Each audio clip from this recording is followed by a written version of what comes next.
told you recently here on the show, there's lots and lots of stories coming out of Montecito right now.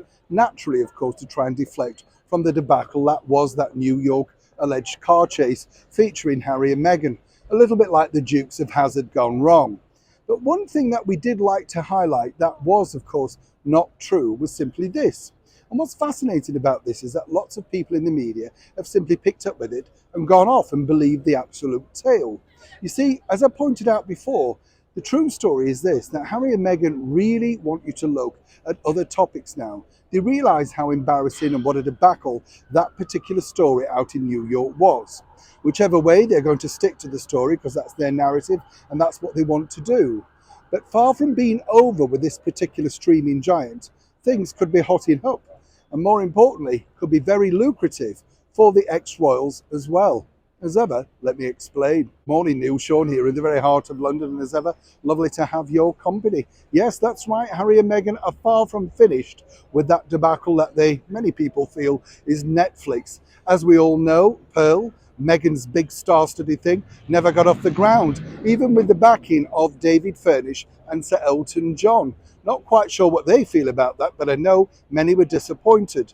We've still got the Invictus Games that seemingly has gone on longer than the games themselves. What was to edit exactly? But seemingly Netflix are very concerned about the lack of drama, according to a very good source, and as ever, allegedly within that particular content. What's interesting now is in the second part of the deal, this is where that Harry and Meghan could really pick up big bucks, and of course they've got to come up with some of the goods. The only true element right now that Netflix truly believe about Harry and Meghan is that the public are sick to the back teeth of hearing about them moaning, their difficult lives, the problems that they had, the problems that they've got, you know, the sort of thing. So what they really want to do, and seeing how successful their own series have been of The Crown, they want Harry in particular to reflect on certain elements of his own family. Who better, and what better, allegedly, than his late mother, the beautiful Princess Diana. Now, some people might say, you know, that this makes perfect sense. For the very first time, you're hearing his story, his recollections. But as we've said before, you see, Prince Harry was only 12 years old, so they're going to be rather limited.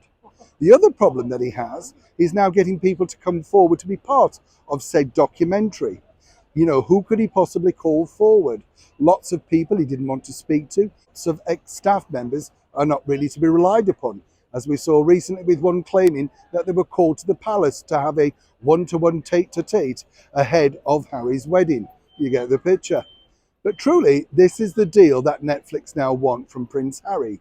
And more importantly, if Prince Harry needs to be paid the second instalment and the third instalment of the Netflix money plan, then this is something he's going to have to take really seriously. It's going to be far more difficult than the previous outing, because obviously there's still a lot of people around alive and able to contradict many of the stories that could be put forward. They can't afford the debacle from the previous docuseries where fake pictures were used and certain scenes were contrived, allegedly.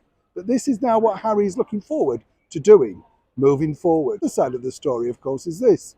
Would his brother, his elder brother, Prince William, wish to be part of this, at least to set the record straight? If I were Harry, I wouldn't necessarily be holding out for that. Neil Sean in the very heart of London.